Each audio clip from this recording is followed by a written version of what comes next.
So guys, स्वागत है आपका और एक नए वीडियो में। इस वीडियो में स्पेसिफिकली मैं बताने वाला हूँ या फिर बात करने वाला हूँ यहाँ पे सोलर प्लांट की वायरिंग के बारे में। इस प्लांट का मैंने फुल इंस्टॉलेशन वीडियो मैंने ऑलरेडी चैनल पे अपलोड कर दिया, वो जाके आप देख सकते हैं। इस वीडियो में स्पेसिफिकली मैं बात करूँगा कि कैसे वायरिंग हुई है, क्या चीज़ को आपको ध्यान रखना है, मेरे प्लांट में यहाँ पे क्या क्या चीज़ें कैसे यूज़ हुई है, कैसे क्या यहाँ पे वायरिंग कहाँ पे गई हुई है, सब चीज़ों के बारे में कम्प्लीटली बात करूँगा। तो अगेन वीडियो में बने रहें एंड नेक्स्ट की वीडियो को शुरू करते हैं। सबसे पहले ये जो प्लांट है सोलर प्लांट, ये बेसिकली ऑन ग्रिड प्लांट है। ऑन ग्रिड का मतलब है कि ये डायरेक्टली जो है हमारे सोलर जो भी स्टेट गवर्नमेंट का जो भी मीटर है उसके साथ डायरेक्टली कनेक्टेड है। यहाँ पे कोई भी बैटरी वाली चीज़ नहीं है। तो फिर इन केस जो स्टेट गवर्नमेंट के वहाँ से अगर लाइन कट होती है या फिर पावर आउटेज होता है तो हमारे घर की भी लाइट्स बंद हो जाएगी। वो ऑन ग्रिड सेटअप होता है। बैटरी वाला सेटअप जो रहता है बेसिकली उसको हाइब्रिड बोलते हैं, या फिर बैटरी सेटअप डायरेक्टली आप बोल सकते हैं। इसमें बैटरी बैकअप रहता है, तो सिंपली जब लाइन आपकी कट होगी तो बैटरी के थ्रू पावर हो जाएगा। बेसिक है, ये ऑन ग्रिड सेटअप है जैसे कि मैंने बताया ना। ये जो सेटअप है ये बेसिकली 5 किलोवाट्स का है। यहाँ पे 9 सोलर पैनल्स लगे हुए हैं। ये है अदानी के टॉपकॉन बाईफेशियल पैनल। एक पैनल का आर एम एस है अराउंड 550 वाट्स के आसपास, 545 और 565 ऐसे कॉम्बिनेशन में लगे हुए हैं। तो ऑलमोस्ट सब मिलके 4.9 से 5 किलोवाट तक का आउटपुट करते हैं टोटल। अब क्विकली बात कर लेते हैं कि इनको कनेक्ट कैसे किया है। और ये जो सेटअप है इसमें मोस्टली जो कनेक्शन है ये पूरा एक सिंगल सीरीज़ में पूरे कनेक्टेड है 5 किलोवाट में। ना ये जो एम है, जो भी सीरीज़ पैरेलल कनेक्शन रहेगा, ये डिपेंड करता है आपके यहाँ पे सेटअप कैसा है। अब मेरे यहाँ पे सिर्फ एक ही स्ट्रिंग लगी हुई है, तो ये सारे पैनल जो है सीरीज़ में कनेक्टेड है। इनमें से एक पॉजिटिव एंड एक नेगेटिव आया, क्योंकि इनमें से जो टीसी आउटपुट होता है, तो जितने भी पैनल्स हैं हमेशा डीसी में आउटपुट करते हैं एंड उसको जो हमें एसी में कन्वर्ट करना पड़ता है, क्योंकि हमारा जो जो हम यूज़ करते हैं डेली हाउस होल्ड में, डोमेस्टिक में, ये हमेशा एसी करंट ही रहता है। बट पैनल जो है वो डीसी में ही जनरेट करते हैं। तो हमें इसके लिए लगता है यहाँ पे एक डिवाइस जिसको बोलते हैं हम इन्वर्टर।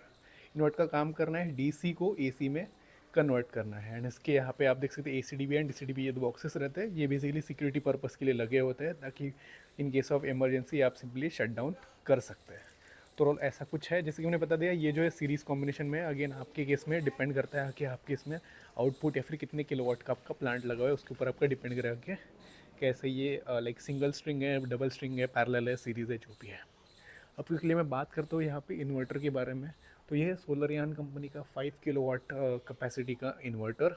एंड यहाँ पे आप देख सकते हैं, यहाँ पे स्ट्रिंग्स जो है यहाँ पे गई हुई है। एंड अगेन मैंने डिटेल जो भी जैसी भी रीडिंग्स आती है वो मैंने मेरे मेन वीडियो में कवर किया, तो जाके आप देख सकते हैं। यहाँ पे ये दो बॉक्सेस है। ये फर्स्ट है, यहाँ पे ये ACDB बॉक्स है, ये DCDB बॉक्स है।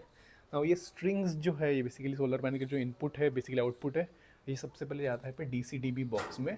यहाँ से आप देख सकते हैं, यहाँ पे सेंटर में जो है यहाँ पे आइसोलेटर लगा हुआ है। यहाँ पे काफ़ी सारे कनेक्शन है। तो बेसिकली आप सिंपली इसको पुल करके, फ्यूज़ है इसके अंदर, फ्यूज़ को पुल करके जो आप इसको स्टॉप कर सकते हैं, सप्लाई जो है सिक्योरिटी पर्पज़ के लिए। अगर ज़्यादा ओवरलोड होता है, वोल्टेज होता है, तो ये सिंपली ट्रिप होता है या फिर अपने आप रुक जाता है। आपके सिस्टम को कोई दिक्कत नहीं होती है। सेकंड बॉक्स है यहाँ पे ACDB बॉक्स, जो बेसिकली AC के करंट को, फ्लो को रेगुलेट करने के लिए रहता है। यहाँ पे आप देख सकते हैं AC MCB यहाँ पे लगा हुआ है, जो अगेन आप जो इसको ड्रॉप करके जो है यहाँ पे इसको भी मैनेज कर सकते हैं।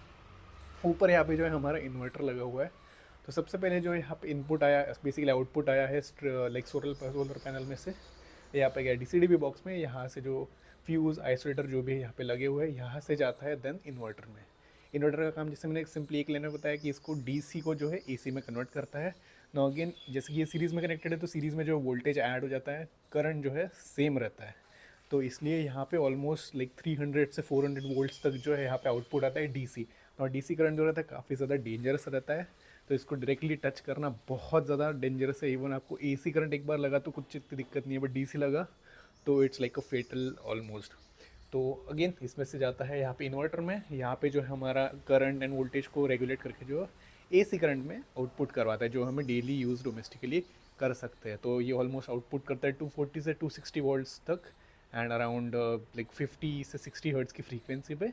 एंड जो करंट रहता है वो डिपेंड करता है आपके यहाँ पे कितना लोड चल रहा है। देन एक्सेस लोड जो है वो एक्सपोर्ट हो जाता है स्टेट गवर्नमेंट को, बेसिकली आपके गवर्नमेंट मीटर के थ्रू। जैसे कुछ ओवरऑल सेटअप है ना। यहाँ से ये सब वायरिंग है। यहाँ से सिर्फ दो वायर्स यहाँ से बाहर निकलते हैं, जो है यहाँ पे AC के। और आप जैसे ब्लू एंड येलो कलर के वायर है जो यहाँ से बाहर निकल रहे हैं थ्रू दिस पाइप। यहाँ से ऐसे पाइप जा रहा है। एंड ये तीनों पाइप्स जो है यहाँ से डाउन जा रहे हैं, जहाँ पे हमारा एक्चुअली मीटर लगा हुआ है। ऐसे कुछ ओवरऑल सेटअप है। ना ये तो हो गई बेसिक मीटर एंड इन्वर्टर के बारे में। यहाँ पे एक और चीज़ सबसे ज़्यादा इंपॉर्टेंट है जो कि है ग्राउंडिंग। ना आप काफ़ी ज़्यादा हाई वोल्टेज के साथ काम कर रहे हैं तो आपको यहाँ पे प्रॉपरली ग्राउंडिंग भी करनी पड़ती है। तो यहाँ पे 3 ग्राउंड्स रहते हैं बेसिकली। एक जो है हमारा स्ट्रक्चर का ग्राउंड है, जो आप देख सकते हैं यहाँ पे जो वायर लगा हुआ है ये सीधा गया है अर्थिंग में। 3 पॉट अर्थिंग रहती है नीचे, तो वहाँ पे एक पॉट में ये गया हुआ है। एक पॉट में जो है अर्थिंग गई है थ्रू दिस लाइटनिंग अरेस्टर, क्योंकि कभी लाइटनिंग स्ट्रक होता है तो आपके लाइक जो प्लांट है उस पर कोई इशू ना हो, इसलिए यहाँ पे लाइटनिंग अरेस्टर लगाया हुआ रहता है। तो इस लाइटनिंग अरेस्टर को जो है डायरेक्टली हम जो है ग्राउंड से कनेक्ट कर देते हैं ताकि जो भी होता है डायरेक्टली ग्राउंड में चला जाए और आपके पैनल्स को कोई दिक्कत ना हो। थर्ड जो रहता है यहाँ पे अर्थिंग, वो रहता है हमारे लाइक इन्वर्टर का। तो अगर आप यहाँ पे देख सकते हैं ग्रीन वायर लगा हुआ है, तो ये बेसिकली इस इन्वर्टर सिस्टम का जो है वो ग्राउंड है। तो यहाँ पे 3 ग्राउंड्स जो है आपके मीटर के पास या फिर जहाँ पे भी आपकी मॉइस्चर वाला जो भी जगह है वहाँ पे 3 होल्स होते हैं। वहाँ पे जो है कॉपर के रॉड्स जाएंगे अंदर एंड उसके थ्रू जो है इसकी अर्थिंग कंप्लीट हो जाएगी। तो ओवरऑल कुछ ऐसा यहाँ पे इलेक्ट्रिकल सेटअप है जिसको फॉलो करना पड़ता है जब भी आप ऐसे टाइप के जो है यहाँ पे लाइक सोलर पैनल का सेटअप करते हैं ना। यहाँ पे अगेन जैसे कि मैंने बताया 5 किलोवाट का है एंड सिर्फ 5 किलोवाट ये सपोर्ट करता है, तो सिंगल स्ट्रिंग में हो गया काम। बट अगर आपकी इसमें यहाँ पे कुछ अलग सेटअप है तो पैरेलल सीरीज सब मिक्स करके जो है आप यहाँ पे जो भी इंजीनियर रहते हैं वो बेसिकली वैसे रिकमेंड करते हैं। अगेन ये इन्वर्टर जो है यहाँ पे आप देख सकते हैं सोलर डेटा लॉगर लगा हुआ है। इसके थ्रू जो है आप सिंपली जो ऐप के थ्रू जो है मॉनिटर कर सकते हैं कि क्या क्या है यहाँ पे, कितना आउटपुट है, आज का कितना जनरेट हुआ है एंड बाकी सब चीज़ें सब आप उससे मॉनिटर कर सकते हैं। इवन आप जो है इन्वर्टर के वहाँ पे भी बटन रहती है, उसके आप स्क्रीन पे देख सकते हैं कि क्या टोटल आउटपुट है, कितना क्या जनरेट हुआ है and everything what it is. ऐसे कुछ ओवरऑल ये सेटअप है। अगेन इसका फुल इंस्टॉलेशन वीडियो आपको चैनल पे देखने के लिए मिल जाएगा। इस इलेक्ट्रिकल वायरिंग के वीडियो के लिए इतना ही था। वो कोई भी क्वेश्चन और क्वेरीज होंगे तो मुझे पूछ सकते हैं कमेंट सेक्शन में। I will be happy to answer it and well तो नेक्स्ट नहीं ऐसे इंटरेस्टिंग वीडियो में। तो till then have a nice day and thanks for watching.